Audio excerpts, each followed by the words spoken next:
Hello, তোমরা শুনতেছো আমাকে? জি স্যার। জি স্যার। জি স্যার। জি sir. Okay okay, so thank you. তো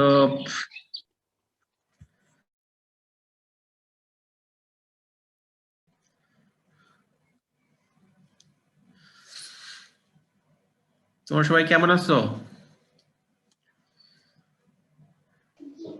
আলহামদুলিল্লাহ ভালো স্যার, আপনি জি কেমন স্যার, আছেন? ভালো আছি স্যার। আছি আলহামদুলিল্লাহ। আচ্ছা, গুড। তোমাদের কি আজকে ক্লাস হয়েছে না? জি স্যার, এর আগে একটা হয়ে গেছে, দুইটা। দুইটা হয়েছে, থার্ড ক্লাস। জি স্যার। তিনটা করেই তো ক্লাস এখন, তাই না? একদিনে। হ্যাঁ, ওকে। অবশ্য তোমরা এখন অনলাইনে থাকলেও তোমাদের অনেকেই চিনি, যেহেতু তোমাদের ফার্স্ট ইয়ারে তোমাদের সাথে আমার ক্লাস হয়েছে। সো হোপফুলি ওকে। দেন কতজন তোমরা ক্লাস করতেছো এখন? আসলে কন্টিনিউশন হচ্ছে কতজনের? 57 স্যার টোটাল। 57। তো আজকে কি উপস্থিতি কম একটু নাকি,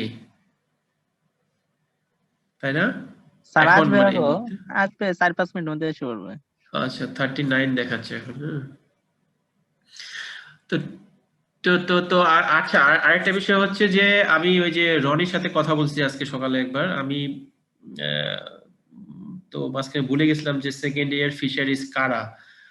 তো এখন বুঝতেছি। আর এখন যেটা হচ্ছে যে আমি রনিকে বলছি যে তোমরা সম্ভবত সোফার টিচার্সদের সাথে অন্য মনে হয় তোমাদের মেসেঞ্জারে গ্রুপ আছে, তাই না? মেসেঞ্জারে যেহেতু গ্রুপ আছে, বাট আনফরচুনেটলি আমি মেসেঞ্জার বা যেহেতু ফেসবুক ইউজ করি না, নাই।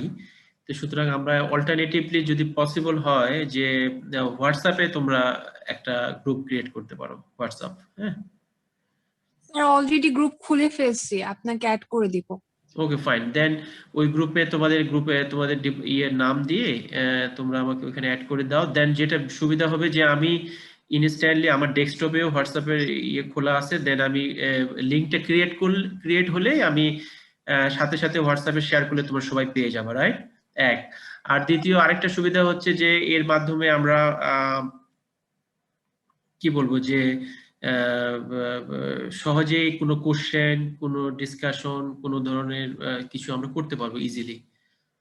আর হোয়াটসঅ্যাপের এইটা যেটা একটা সুবিধা, এটা হচ্ছে যে মানে এনক্রিপ্টেড, যে আমরা যারা গ্রুপের সদস্য শুধু তারাই শেয়ার করতে পারবো, দেখতে পারবো জিনিসগুলো, তাই না? যেটা আমি জানি না মেসেঞ্জারে বা ফেসবুকে তো এটা ওপেন, রাইট? যে যে কারো অ্যাক্সেস থাকবে। সুতরাং এটা একটা ভালো যে আমরা হোয়াটসঅ্যাপ বা ভাইবার যদি ইউজ করি, এটা একটা গুড ওয়ে। আচ্ছা, এইটা একটা বিষয়। আর প্রিলিমিনারি কি কথা হতে পারে তোমাদের সাথে? তোমাদের কোনো কোশ্চেন থাকলে বলতে পারো। আর এটা বুঝতে পারতেছো যে আমি তোমাদের যখন ফার্স্ট ইয়ারে পড়াই, আচ্ছা তোমাদের সাথে তো কোনো ফিশারিজে তো কোনো ফরেন স্টুডেন্ট নাই, রাইট? না না স্যার। না স্যার। স্যার। না স্যার। আচ্ছা, তাহলে তো ভালো। এটা কি লিখছো যে সমর্পি? আমি আমি হোয়াটসঅ্যাপে একটা মেসেজ দেখতে পাচ্ছি, মানে আসলে এখন। স্যার আমি আপনাকে গ্রুপে অ্যাড করে দিলাম মাত্র। আচ্ছা আচ্ছা, just a minute. So you mean যে তোমাদের গ্রুপের নাম দিছো বিএমবি 261 নাকি? গ্রুপের নাম কি এটা জি দিছো? স্যার। ওকে, ফাইন। দেন জি স্যার। হ্যাঁ হ্যাঁ, তাহলে এটা গুড যে যদি গ্রুপের নাম এটা হ্যাঁ হতে পারে বিএমবি 261, বা ফিশারিজ লিখতে পারো। ওকে, সো দেন আমরা এখন থেকে আমি নেক্সট আমার সবকিছু এটার মাধ্যমে শেয়ার করব, হোপফুলি। আর একটা বিষয়,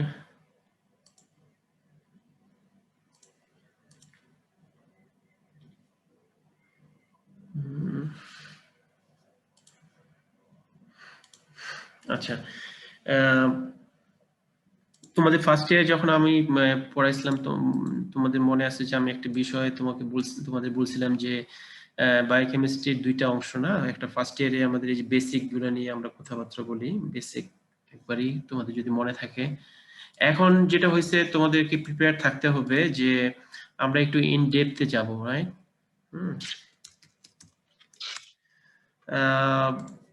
ইন ডেপথ বলতে আমরা এখন যে তোমরা বুঝতেছো তোমাদের এই যে বায়োকেমিস্ট্রি বিএমবি 261 এই কোর্সের নামই কিন্তু খেয়াল করছো কিনা যে chemistry of biomolecules, sorry metabolism of biomolecules, ঠিক আছে? কেমিস্ট্রি অফ বায়োমলিকুলস তোমরা ফার্স্ট ইয়ারে পড়ছো। যদি ওইখান থেকে যদি কিছু মনে থাকে তোমার এখনো, যে তোমরা জানো যে ওইখানে আমরা বায়োমলিকুলস কি, কাকে বলে, ফাংশন কি, বায়োমলিকুলস কত কত প্রকার হতে পারে, সেগুলো নিয়ে বেসিক কথাবার্তাগুলো বলছিলাম, যে ডেফিনেশন থেকে, ফাংশন থেকে, স্ট্রাকচার কিভাবে হয়, তাই না, প্রপার্টিজ, এগুলা নিয়ে কিন্তু আমরা ফার্স্ট ইয়ারে পড়ালেখা করছি। এখন সেকেন্ড ইয়ারে এসে আমরা যেটা করব যে এই যে বিশেষ করে যে কয়েকটা বায়োমলিকুলস এর নাম তোমরা জানছো না, কি কি যদি মনে থাকে, carbohydrate, protein, fat, lipid, right, এগুলা, এবং নিউক্লিক অ্যাসিড, এগুলা কিভাবে মেটাবলিজম হয়, এই জিনিসগুলো আমরা আসলে এই সেকেন্ড ইয়ারে কভার করব। তো তোমরা, আমি জানি না, মিনওয়াইল এমনও হতে পারে যে ইউনিভার্সিটি খুলেও যেতে পারে, তাই না? মার্চ মাস থেকে একটা পসিবিলিটি আছে যেটা মনে হচ্ছে। স্টুডেন্টদের কি টিকা দেওয়ার ব্যবস্থা হয়েছে এখনো? না স্যার, দেখতে পাই না। এখনো হয়নি, হয়তো বা অ্যানাউন্স আসতে পারে যে স্টুডেন্ট টিচারদেরকে টিকা দিয়ে ইউনিভার্সিটি খুলে দেওয়া হোক। তো আজকে মনে দেখলাম যে 28 তারিখ পর্যন্ত মনে এক্সটেন্ড করছে আবার ইউনিভার্সিটি, মানে ছুটি। সো তাহলে আমরা আশা করতে পারি হয়তো সামনে মাসে একটা পসিবিলিটি আছে খোলার। তো দেন যতদিন না খুলে ততদিন আমাদের অনলাইনে ক্লাস কন্টিনিউ করতে হবে, পরীক্ষা ছাড়া, শুধুমাত্র কুইজগুলো আমি নিব। তো আমি শুরু করি তোমাদের প্রথম দিকটা, পরে দেখা যাক কি হয়। আর তোমরা চেষ্টা করবা সবাই একটু ফলো করার এবং কনসেন্ট্রেশনের সাথে ক্লাস করার, আদারওয়াইজ এখানে একটু কেমিস্ট্রি ব্যাপার স্যাপার আছে, কিছু রিঅ্যাকশনের ব্যাপার আছে, এই জিনিসগুলো তোমাদের ফলো করতে হবে সিরিয়াসলি। তোমাদের তো 1 বছর হয়ে গেল, তাই না? তোমরা অলমোস্ট ইউনিভার্সিটি থেকে দূরে, না? মার্চ মাসে জি স্যার। তো সবাই সবাই ভালো আছো আশা করি। তো এখন মানে কি ক্যাম্পাসে আসতে চাচ্ছ নাকি? জি স্যার। কিন্তু আমার তো মনে আছে তোমরা বলতা যে আর পারতেছি না, তাই না? স্যার এখন এইটা আর পারতেছি না। তো আমার মনে আছে সবাই না, এই বর্ষমূর্তি এত প্রেসার, এটা সেটা, ছুটি চাই, ছুটি পাইলে দৌড় দিয়ে বাড়িতে যাইতা।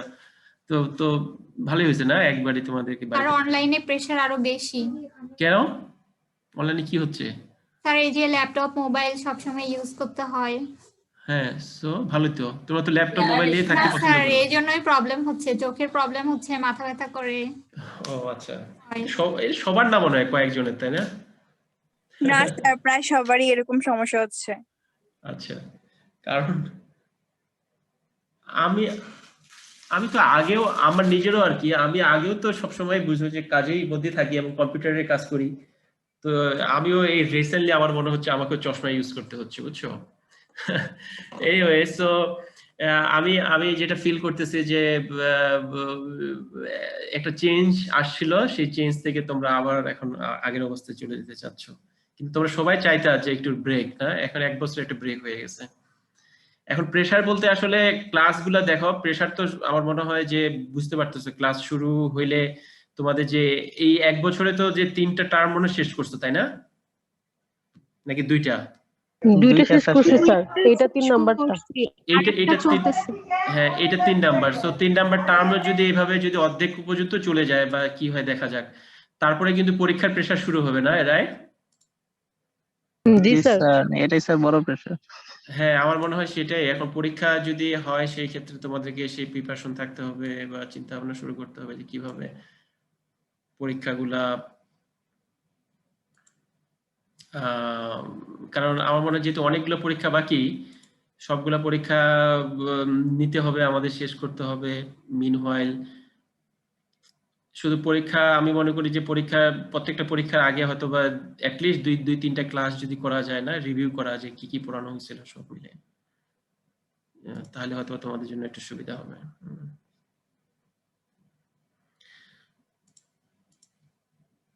তাহলে আমরা যেটা করতে পারি যে এই মিনওয়াইল যতদিন না খুলে আমরা তাহলে এই ক্লাসগুলো কন্টিনিউ করি। আর অ্যাজ ইউজুয়াল তোমরা জানো যে 3টা কুইজ নেওয়ার কথা, হয়তো বা না খুললেও এই 3টা কুইজ কিন্তু এর মধ্যে আমরা নিয়ে নিব। এবং কুইজের ক্ষেত্রে আমি জানি না তোমরা এর আগে কি স্টাইল ফলো করছো, হয়তো বা একজন কিছু কমপ্লিকেশন হয় তাই না অনলাইনে করতে গেলে। জি স্যার। এখন মনে আগের চেয়ে মনে বেটার, অনেকে অনেক কিছু বুঝতেছে, আমরা নিজেরাও নতুন করে ক্লাস নিচ্ছি এইভাবে, সুতরাং আমরা ইউজ টু হচ্ছি ডে বাই ডে। কুইজ তোমরা কিভাবে দিছো সো ফার?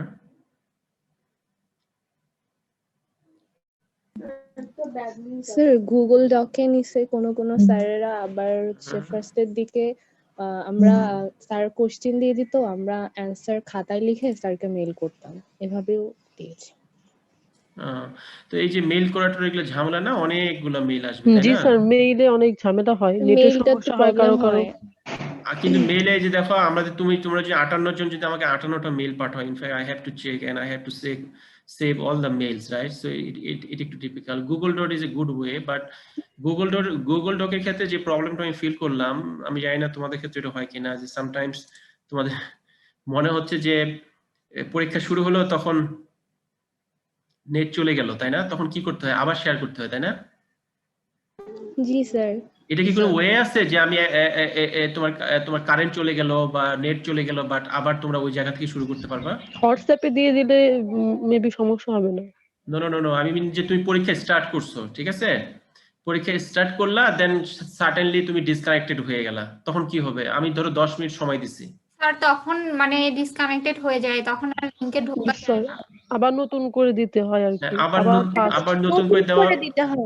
হ্যাঁ, নতুন করে দিলাম মানে কি, যে আমি যে 10 মিনিট টাইম ঠিক করছিলাম সেই 10 মিনিট তো থাকলো না। জি স্যার, ওই টাইমটা পার হয়ে যায়। হ্যাঁ, সেক্ষেত্রে মেল করলে ভালো হয়। সেক্ষেত্রে মেল করলে কিভাবে? স্যার খাতায় লিখে মেল করে দিলে তো ভালো হয়। তো তাহলে তো ওই যে সেটাই বললাম যে তোমাদের ধরো এই যে 58 জন মেইল আমাকে পাইতে হবে তাই না, সেই ক্ষেত্রে শুধু নাকি সবার ক্ষেত্রে বলতেছো যারা মিস করলো? স্যার কারেন্ট চলে গেলে তখন প্রবলেম হলে আবার ওরকম। যারা মিস করে মানে তুমি তাদের জন্য বলতেছো শুধু তাই না? জি স্যার ওরকম। মিস করে তারা লিখে পরে মেল করতে পারে, মানে কোশ্চেনটা স্ক্রিনশট রেখে। হ্যাঁ, এইটা একটা কাজ করতে পারো, যেটা কোশ্চেনটা স্ক্রিনশট রেখে দেন পরীক্ষা স্টার্ট করাটা বেটার হতে পারে একটা ওয়ে। সামহাউ যদি 2-1 জন ডিসকানেক্টেড হয়ে যাও, দেন তাহলে সেটা 2-1 জন হতে পারে, নিশ্চয়ই 10-12 জন হবে না, 2-1 জন তারা তাহলে অল্টারনেটিভলি ওটা চিন্তা করা যেতে পারে। তো এটা এইভাবে আমরা চিন্তা, কারণ আমি লাস্ট টার্মে তোমার ডিভিএম এর ক্লাস নিলাম অ্যানিমাল সায়েন্সের, ওদের ক্ষেত্রে এই প্রবলেমগুলো আমি দেখছি, এই জন্য তোমাদের সাথে একটা আগে ডিসকাস করে নিলাম। আচ্ছা, আমি ঠিক আছে আজকে জাস্ট স্টার্ট করি। You have no questions, then let me share my slide first. আমি এখানে আমি জানি না এই স্লাইডগুলো তোমাদের প্রথম দিকে আমি শেয়ার করছিলাম কিনা। এখানে দেখো আমি এই যে জাস্ট তোমাদের একটু রিভিউ করার জন্য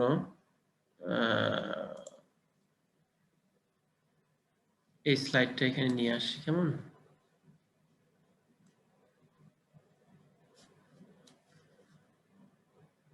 বা মানে কিছুটা ব্যাকগ্রাউন্ডের বিষয় আর কি, যে আমরা লাস্ট আমি ইয়ারে তোমাদের ফার্স্ট ইয়ারে যে বায়োমলিকুলস নিয়ে কথাবার্তাগুলো বলছিলাম, এগুলো আর কি আমি জাস্ট সিম্পলি এগুলো আর আমি কথা বলবো না হোপফুলি, বাট তোমাদেরকে আমি এটা সাপ্লাই দিব so that you can remember, you can recollect.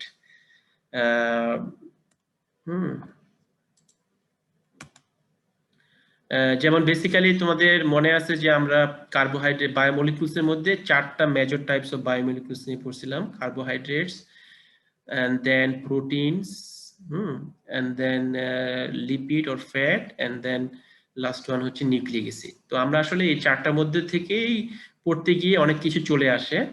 এই চারটাকেই তোমরা মাথায় রাখবা ফার্স্ট। আমার কথা হচ্ছে এটা যে এই চারটা নিয়ে আমরা আসলে এখন মেটাবলিজম পড়বো।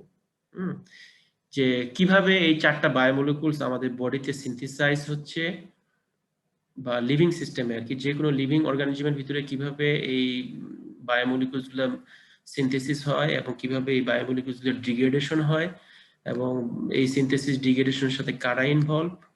আচ্ছা বাই দ্য ওয়ে, তোমাদের ফার্স্ট ইয়ারে আমি এনজাইম পড়াইছিলাম তাই না? জি স্যার। জি sir.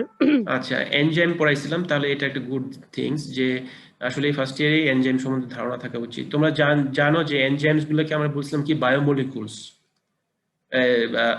biological catalyst. Of course they are also biomolecules and they are biological catalyst. So তার মানে কেন বলা হচ্ছে যে এই যে আমরা বলতেছি যে মেটাবলিজম, রাইট? মেটাবলিজম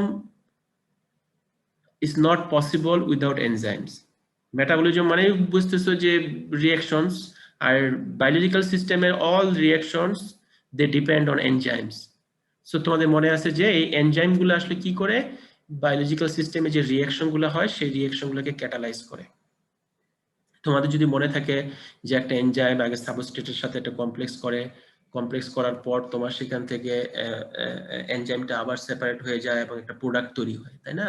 তো এই এনজাইম গুলো কিন্তু এখানে মূল মেজর রোলস প্লে করে কিন্তু এই যে তোমার যে রিঅ্যাকশন গুলো যে হয় সেগুলোতে। তো আমরা সেভাবেই তাহলে যে ধরো কার্বোহাইড্রেটকে ব্রেকডাউন করার জন্য কিছু এনজাইম আছে, আবার কার্বোহাইড্রেট তৈরি করার জন্য কিছু এনজাইমস আছে, কিছু সিস্টেম আছে, কিছু পাথওয়ে আছে, হ্যাঁ? সেগুলো নিয়ে আমরা আসলে এখানে এখন ডিটেইলস পড়া। তো হোপফুলি তোমাদের ফার্স্ট ইয়ারে যেহেতু আমি পড়াইছি, I hope you got some good knowledge on this biomolecules. So যদি আমি নেক্সট স্টেজ বলতে আমি বুঝাবো যে নেক্সট স্টেজ বলতে আমি মিন করতেছি যে এগুলার মেটাবলিজম কিভাবে হয়। আমি আশা করি তোমরা অন্তত বুঝবা যে গ্লুকোজ, আচ্ছা গ্লুকোজটা কি, গ্লুকোজের স্ট্রাকচারটা তোমাদের মনে আছে যে 6 কার্বনের কি গ্লুকোজের স্ট্রাকচার, বা ওইখানে কিভাবে একটা ডাইস্যাকারাইডের স্ট্রাকচার যেমন সুক্রোজের স্ট্রাকচার, বা তোমাদের মনে আছে যে তোমার একটা অ্যামাইনো অ্যাসিডের স্ট্রাকচার কেমন হয়, এই অ্যামাইনো অ্যাসিড গুলা একটার পর একটা মিলে যে প্রোটিন তৈরি হয়। তারপরে ধরো নিউক্লিক অ্যাসিডের ক্ষেত্রে আমরা জানি যে ওইখানে নিউক্লিওটাইড আছে, সেই নিউক্লিওটাইডের স্ট্রাকচার এবং নিউক্লিওটাইড গুলার একটার পর একটা যুক্ত হয়ে তোমার একটা বড় নিউক্লিক অ্যাসিড তৈরি হয়। এই জিনিসগুলো কিন্তু তোমাদের কাজে লাগবে এখন। তারপরে ঠিক সেম ভাবে প্রোটিন এবং ফ্যাটের ক্ষেত্রেও কি হচ্ছে, সরি ফ্যাট এবং লিপিডের ক্ষেত্রে কি হচ্ছে, ওইখানে আমরা জানি যে ফ্যাটি অ্যাসিড আছে, গ্লিসারল আছে, ওইখানেও তোমার একটা বন্ডিং এর ইথার বন্ডের মাধ্যমে সেখানেও কিভাবে আমাদের এই ফ্যাট বা লিপিড গুলা তৈরি হয়, তাই না? এগুলো সম্বন্ধে কিন্তু আমাদের অলরেডি স্ট্রাকচার বা এই জিনিসগুলো আমরা জানি। আমি এই জিনিসগুলো কিন্তু এখানে আবার একটু আনার চেষ্টা করছি। যেমন এখানে দেখো যে আমরা কার্বোহাইড্রেট বলতেছি, কার্বোহাইড্রেট বলতে কি বুঝি, কার্বোহাইড্রেটের রোলটা কি, এটা একটু বলছি এখানে সংক্ষেপে। তারপরে যে মনোস্যাকারাইড স্ট্রাকচার দেখো, গ্লুকোজ, ফ্রুক্টোজ, গ্যালাক্টোজ, এটাকে আমরা এইভাবে স্ট্রেট চেইন এইভাবে লিখতে পারি। আশা করি তোমাদের মনে আছে কেন ডি গ্লুকোজ বলা হয়, এল গ্লুকোজ বলা হয়।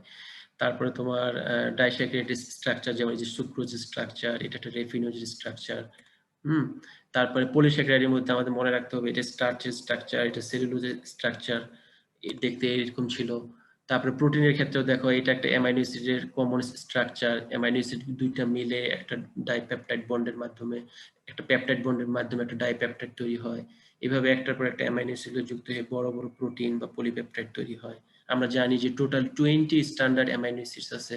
কেন স্ট্যান্ডার্ড বলা হয়? কারণ তারা হচ্ছে প্রোটিনের মধ্যে আসে বলেই তাদেরকে স্ট্যান্ডার্ড বলা হয়। হ্যাঁ, এদিকে বলা হয় টোটাল 20 স্ট্যান্ডার্ড অ্যামাইনো অ্যাসিডস আছে।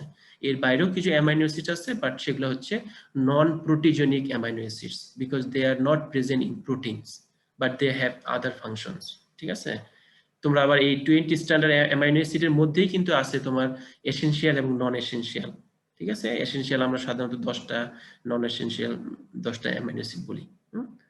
ঠিক আছে? এগুলা।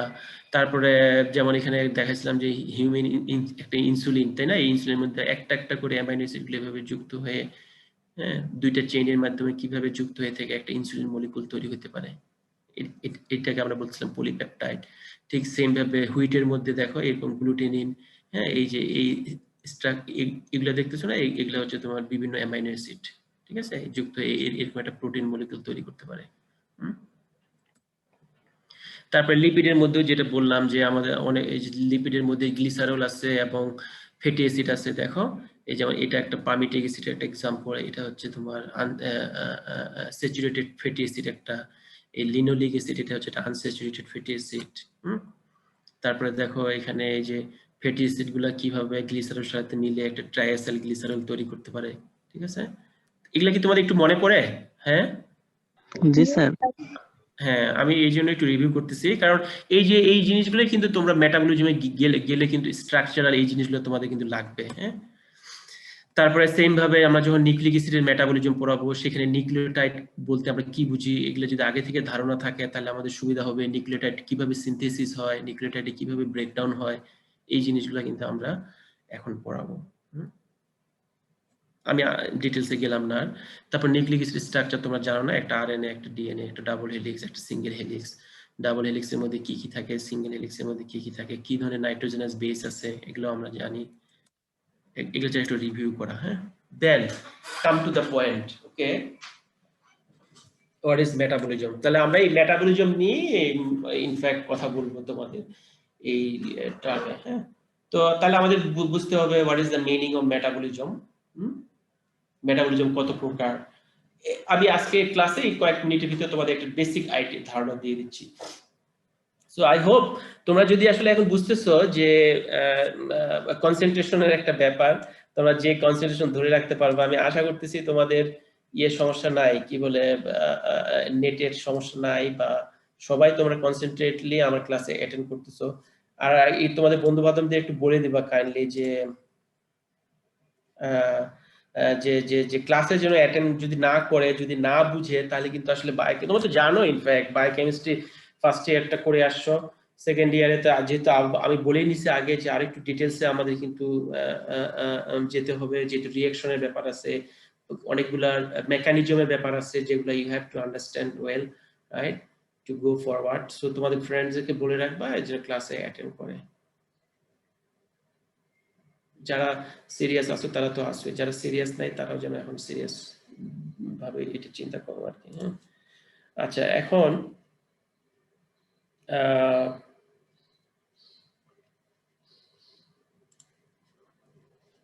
মেটাবলিজম নিয়ে তাহলে আমি একটু তোমাদের সিম্পলি বলি যে দ্য মেটাবলিজম বলতে কি বুঝি।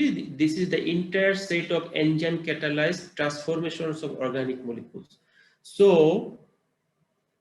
all the transformations that happened in a living cells with the help of enzyme is called metabolism. The entire set of enzyme, simply you can say the entire set of enzyme catalyzed reactions that are taking place in living cells is called metabolism. আচ্ছা, একটু হ্যাঁ, আমার একটা call আসছে, just a minute.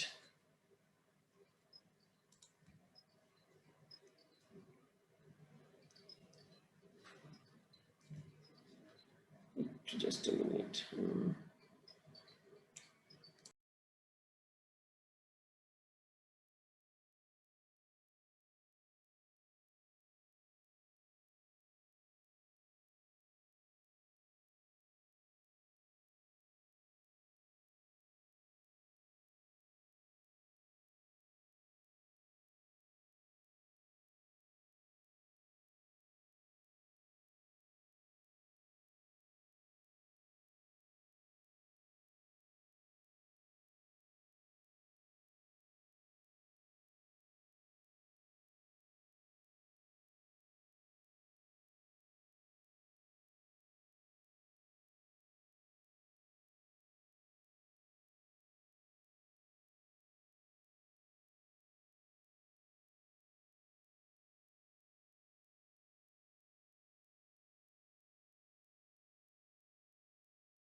Sorry, হ্যাঁ, তোমরা দেখতে পাচ্ছ আমার স্লাইড?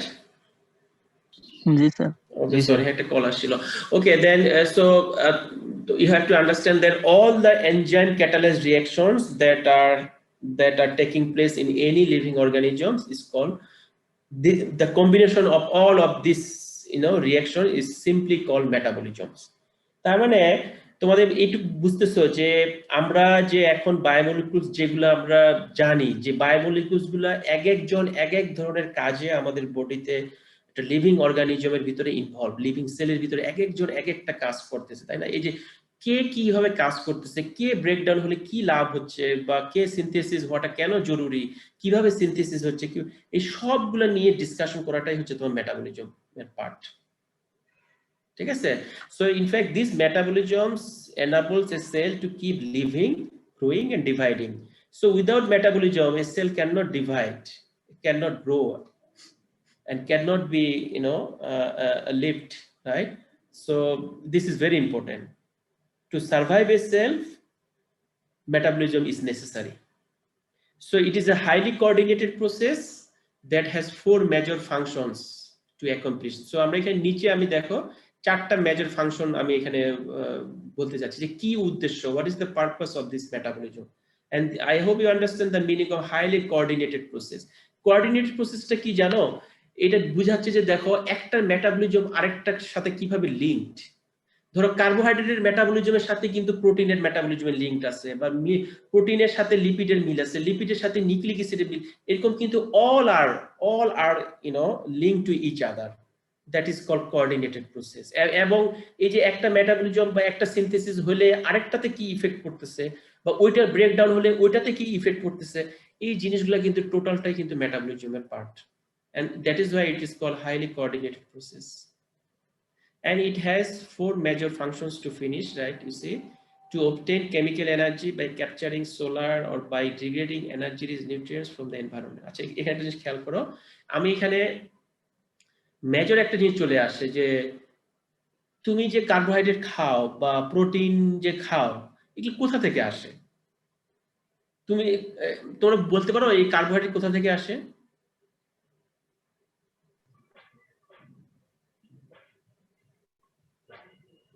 কেউ একজন বলো তো কার্বোহাইড্রেট আমরা কোথা থেকে পাই? স্যার ভাত, হ্যাঁ রাইস,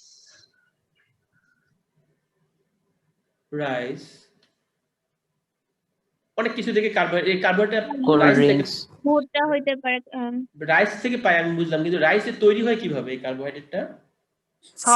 স্যার উদ্ভিদের সঞ্চিত যে বস্তুগুলো থাকে স্যার এগুলো বেশিরভাগই একটু ইংলিশে বলো, এখন সেকেন্ড ইয়ারে পড়তেছো। সঞ্চিত মানে স্যার কি? ফটোসিনথেসিস প্রক্রিয়ায়। Exactly, that is the question, right? Without photosynthesis it's not possible to synthesize carbohydrate. Is it possible? No. তুমি যদি এখন ভাত না খাও, তুমি যদি এখন ডাল না খাও, তাহলে তোমার কি অবস্থা হবে? বাঁচতে পারবে না তো। সো এই ভাত ডাল কোথা থেকে আসতেছে? দিস ভাত ডাল আর প্রোডিউসড ফ্রম ফটোসিনথেসিস। বুঝতে পারছো?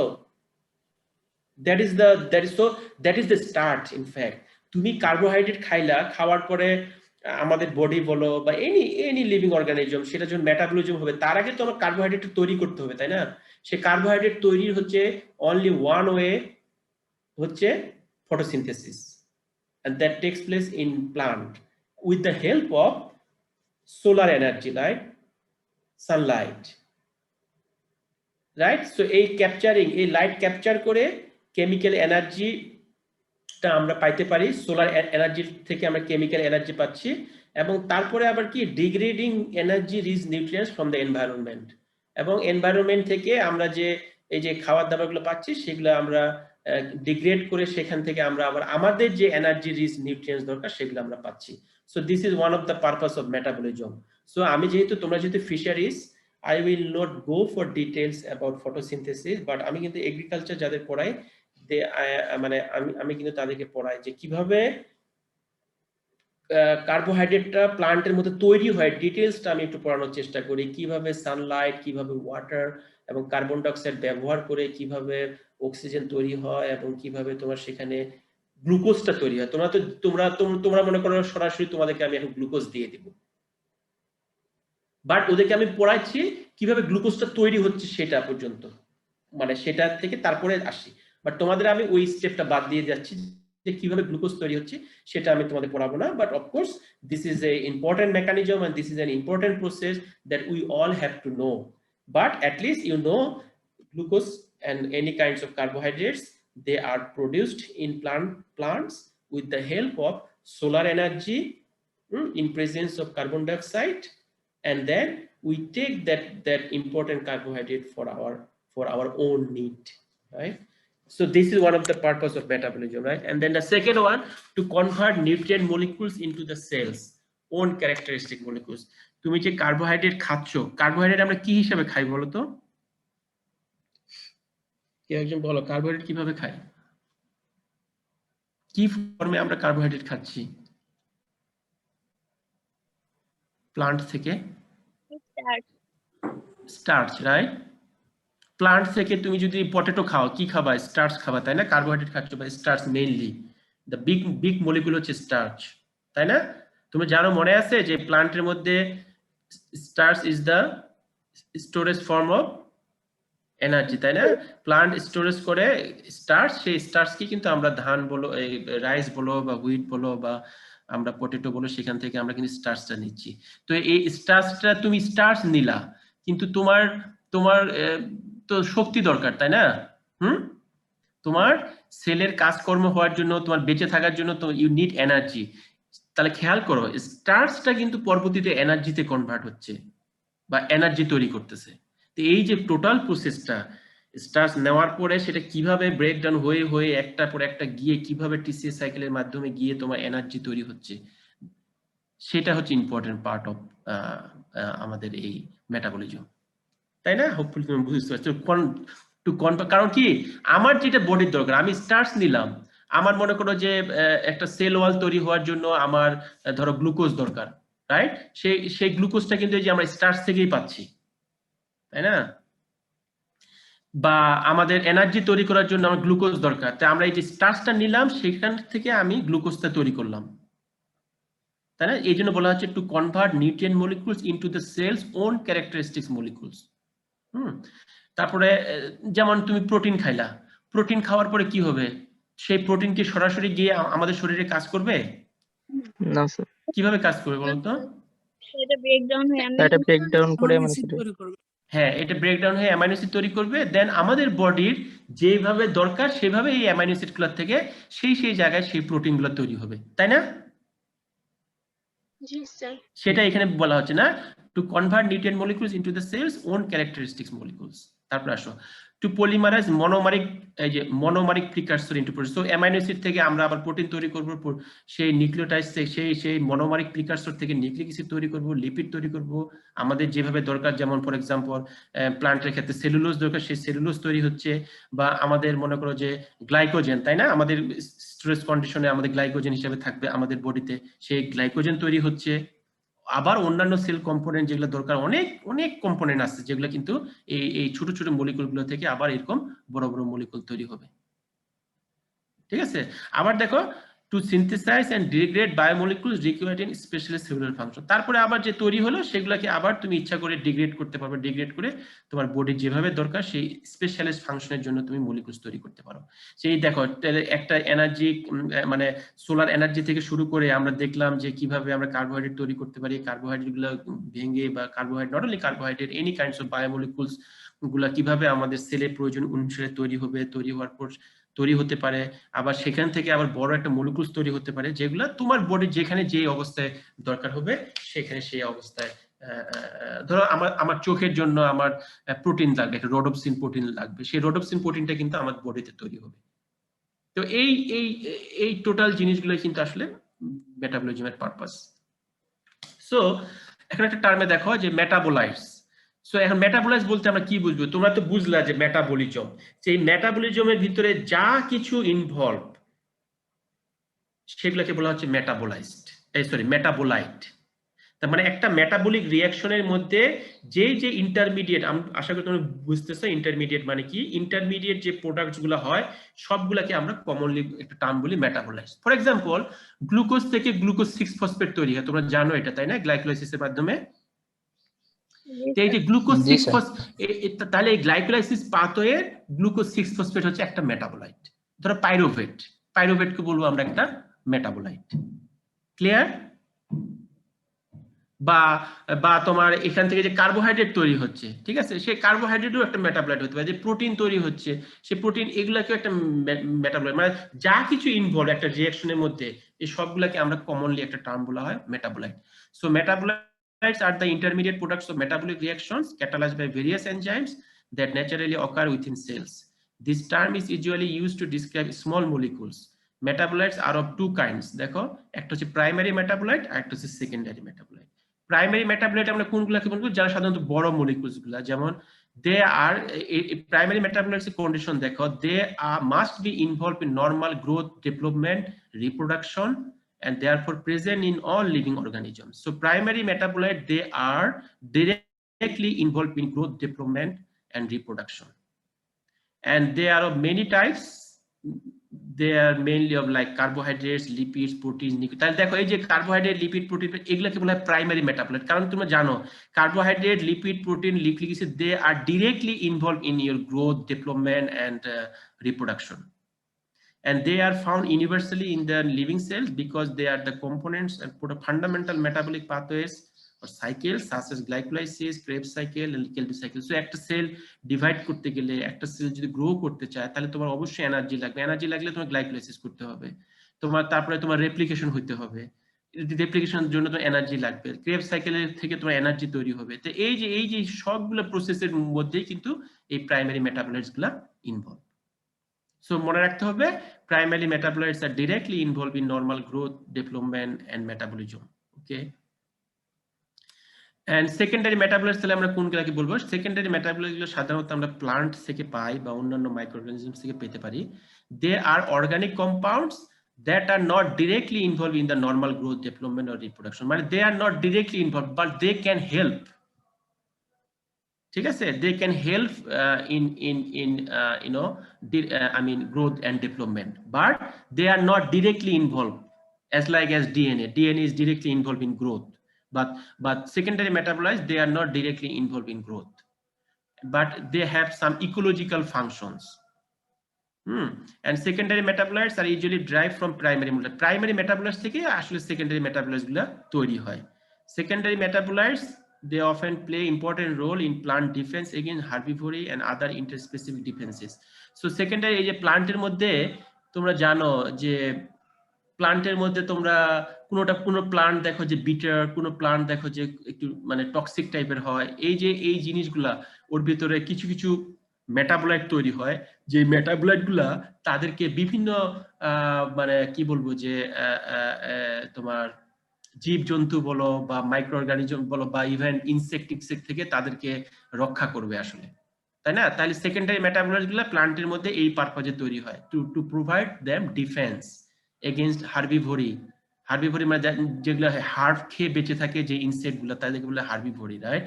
তারপর আদার ইন্টারস্পেসিস ডিফেন্স, আরো এরকম একটা থেকে আরেকটাতে তোমার তাদেরকে ডিফেন্স দিবে, যেন কেউ গিয়ে, তুমি মনে করো যে মরিচ ঝাল হয় কেন? মরিচ কিন্তু ঝাল হচ্ছে যেন আমরা না খাই, যেন সে থাকতে পারে, কিন্তু আমরা কিন্তু সেটাকে মানে স্পাইস হিসেবে ইউজ করে খেয়ে নিচ্ছি। কিন্তু মরিচ কিন্তু ঝাল হয় নাই আমাদেরকে খাওয়ানোর জন্য, মরিচ কিন্তু ঝাল হয়েছিল যে আমরা যেন তাকে না খাই, তাই না? এরকম আর কি এক্সাম্পল। তারপরে মাঠে যখন তোমরা গাছ টাছ দেখো, যে কোনো গাছ দেখো না যে ধরো কাটা হচ্ছে যেন কেন? যেন তাকে আরেকটা অর্গানিজম বা আরেকটা কেউ গিয়ে যেন তাকে যেন আঘাত করতে না পারে, যেন তার সেফটির জন্য, ঠিক আছে? তো এরকম প্লান্টের মধ্যে কিছু এরকম সেকেন্ডারি মেটাবোলাইটস আসলে তৈরি হয়, যেগুলো তাদেরকে তাদের ডিফেন্স মেকানিজমে সাপোর্ট দেয়। বাট আমরা কি করি? Human use that secondary metabolites for medicine, flavourings and recreational drugs. মনে আছে মরফিন, হ্যাঁ, তারপরে এই যে টোবাকোর মধ্যে যে পাওয়া যায়, এগুলা কিন্তু নিকোটিন পাওয়া যায় না, এটা কিন্তু তাদের নিজেদের ডিফেন্সের জন্য তৈরি করছে, কিন্তু আমরা কিন্তু সেই নিকোটিন খেয়ে পাগল হয়ে যাচ্ছি, তাই না?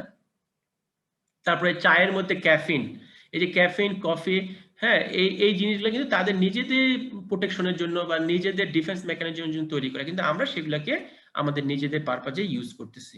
হ্যাঁ, নিকোটিন আমরা যেমন টোবাকো প্লান্টস থেকে পাই, ক্যাফিন টি থেকে পাই, কফি এবং কোলা প্লান্টস থেকে পায়। তারপর টার্পিনয়েডস দেখো, এই যে মিন্ট জাতীয় যেগুলা family plants, release aromatic oil such as menthol to repel insect. ওরা মেন্থল রিলিজ করে কারণ তাদেরকে যেন ইনসেক্ট যেন অ্যাটাক করতে না পারে।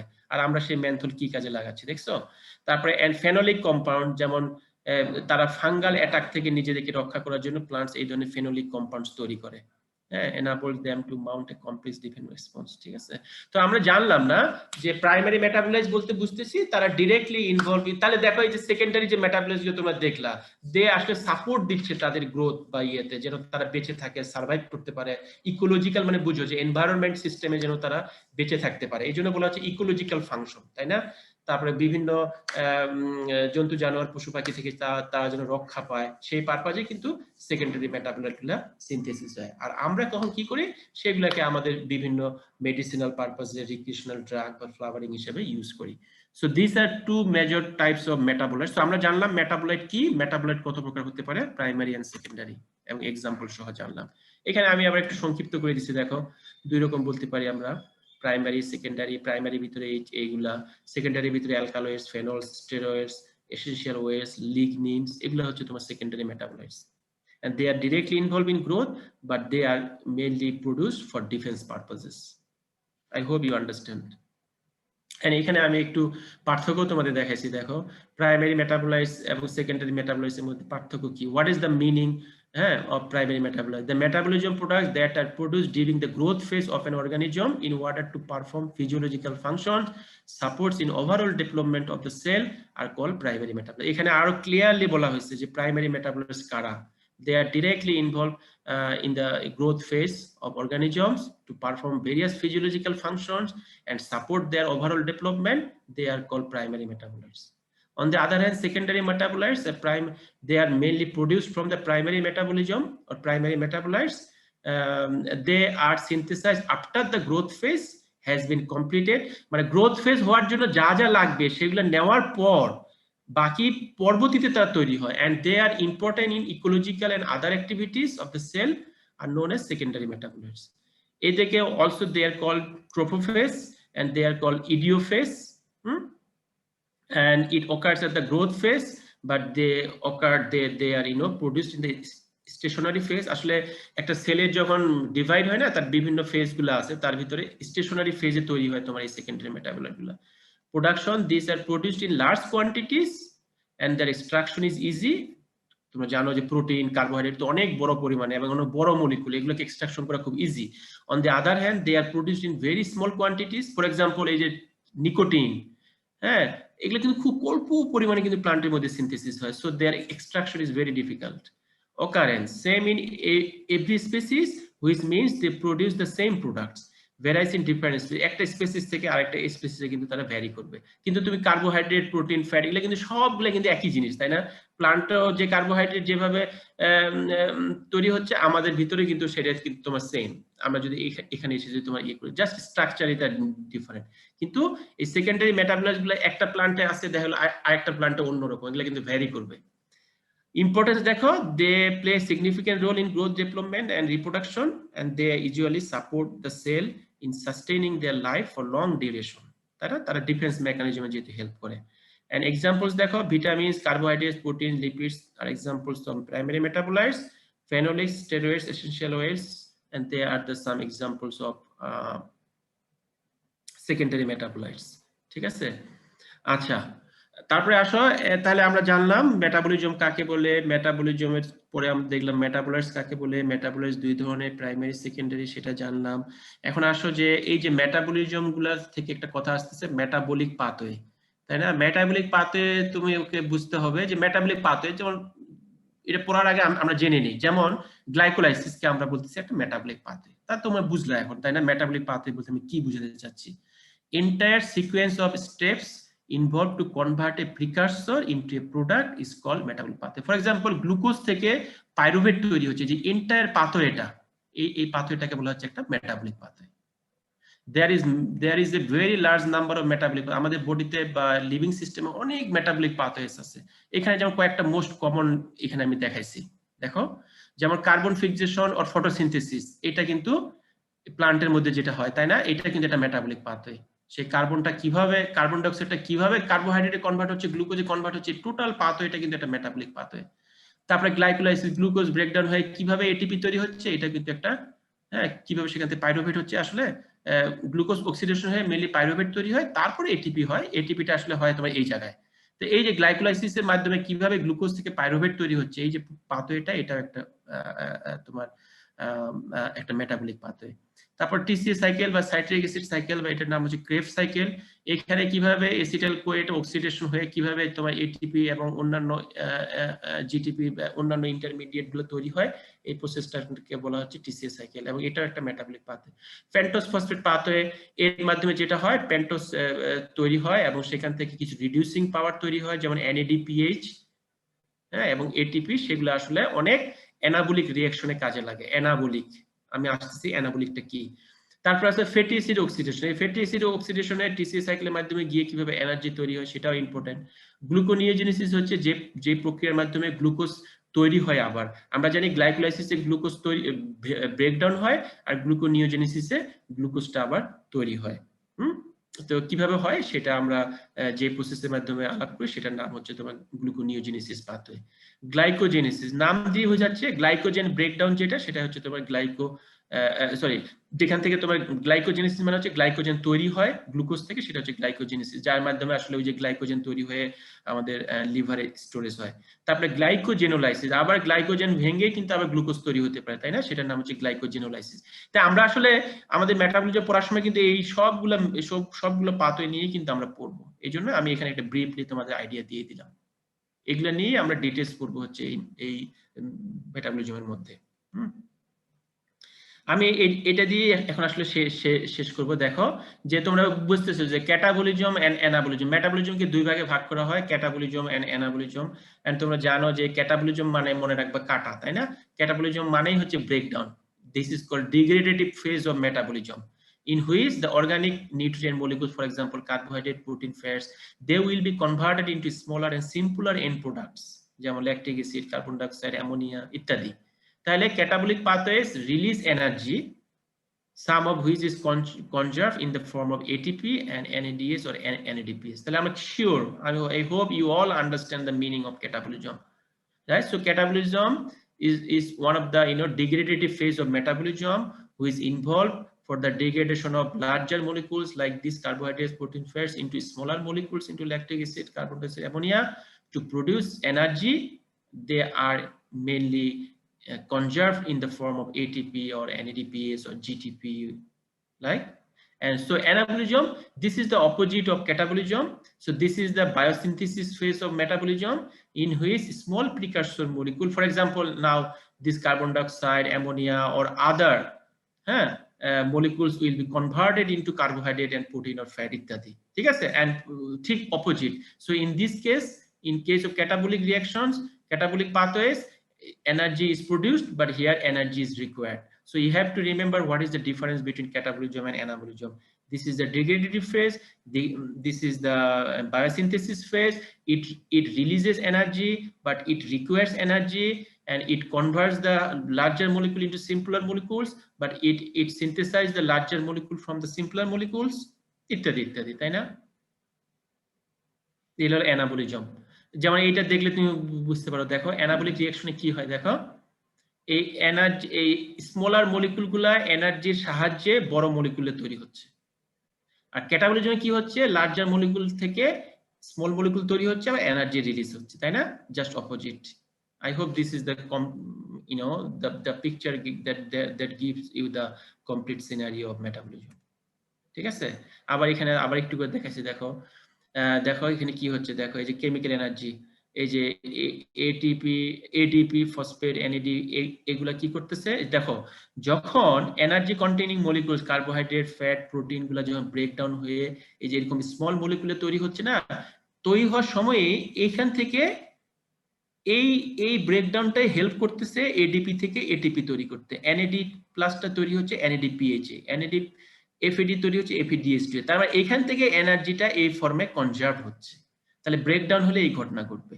আবার প্রিকারসর মলিকুল অ্যামাইনো অ্যাসিড থেকে তুমি যদি প্রোটিন তৈরি করতে চাও, সুগার থেকে যদি পলিস্যাকারাইড তৈরি করতে চাও, ফ্যাটি অ্যাসিড থেকে যদি লিপিড তৈরি করতে চাও, নাইট্রোজেনাস বেস নিউক্লিওটাইড থেকে যদি তুমি নিউক্লিক অ্যাসিড তৈরি করতে চাও, এই এনার্জিগুলো আবার এখানে ইউটিলাইজড হয়ে যাবে, ইউটিলাইজ হয়ে এই জিনিসগুলো তৈরি হবে।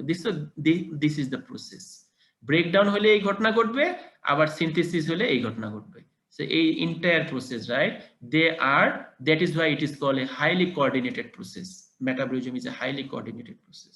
একটা হলে আরেকটা হবে, আর আরেকটা হলে তোমার আরেকটা ঘটনা ঘটবে। তাহলে এই জিনিসটা তোমাদের মাথায় রাখতে হবে, ঠিক আছে? ওকে, দেন আমি আজকে এখান থেকে শেষ করতেছি যে আমরা বেসিক ধারণাটুকু পাইলাম। What is the definition of metabolisms? What is the definition of metabolite? And what are the different classes of metabolites? And what is the main types of metabolisms? Like there are two types, catabolism and anabolism. Catabolism is the degradative phase, anabolism is the biosynthesis phase. Catabolism requires energy, catabolism release energy, anabolism requires energy. In catabolism, larger molecules or energy containing products, molecules will be converted into smaller molecules. On the other hand, in the anabolism, the precursor molecules, the smaller molecules will be converted into the larger molecules. ঠিক আছে? এই total বিষয়টা I hope. এখন আমাকে বলো, আমি যেটুকু কথাবার্তা বাংলায় বা যতটুকু তোমাদের সাথে শেয়ার করলাম, এইখানে না বোঝার কি আছে? পরীক্ষা যদি আসে, এখান থেকে কিন্তু তোমাদের কিছু বেসিক অ্যান্সারও করতে হবে, যদি একটু ট্রিকি কোশ্চেন হয়, ঠিক আছে? আমি তোমাদের সাথে এই স্লাইডটা শেয়ার করে দেবো একটু পরেই।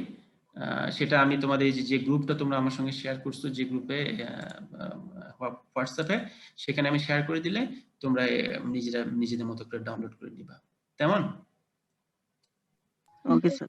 Okay sir. কোনো কোশ্চেন থাকলে আমরা আলাপ করতে পারি, কারণ আমি জানি না 58 বা কতজন থেকে এখন 42-43 জনে চলে আসছে। যদি তোমাদের কোনো ফার্স্ট ক্লাস আজকে যদি এর ভিতরে যে কোনো কোশ্চেন থাকে যে আচ্ছা আরো এই সাবজেক্ট নিয়ে বা কোনো কিছু, you can share with me, no problem.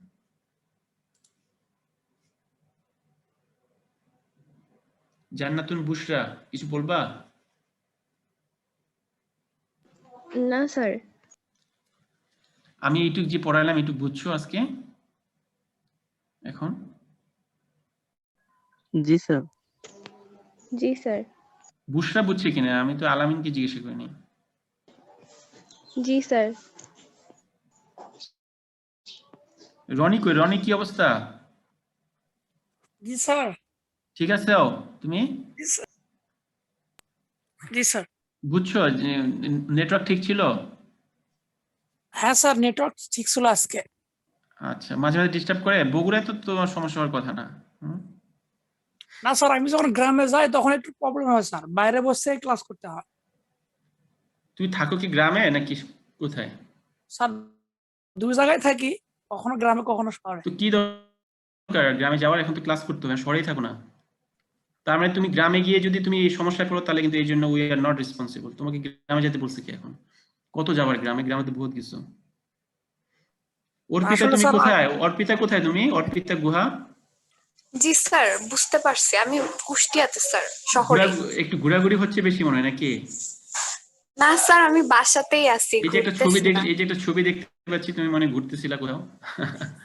Sir এটা আগের ছবি। আচ্ছা, এনিওয়ে, সো হ্যাঁ তাই তো, এত সময় এখন তো ঘোরাঘুরি, তাই না? একটা তো ঘুরতে হবে। যে ইলোরা ইয়াসমিন, তুমি কক্সবাজারে নাকি?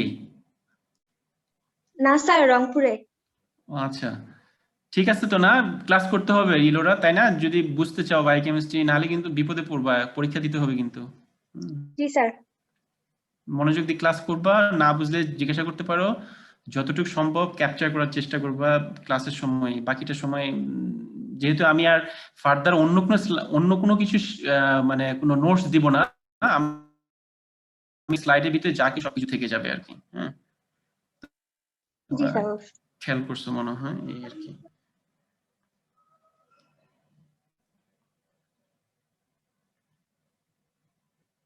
কাব্য তুমি কোথায়? মুকসিদ কাব্য স্যার রংপুরে স্যার। রংপুরে কি শীত আছে এখনো? না স্যার, কমে গেছে না এখন তেমন নাই। জি স্যার। এখন শীত কমে গেছে হোপফুলি, সো নেটওয়ার্কও ভালো থাকবে এখন, ঠিক আছে? ওকে, সো না হয় দেন আমি I can quit today, then see you on কবে জানি এরপরে ক্লাস আমার? মঙ্গলবার, হ্যাঁ মঙ্গলবার 9:30।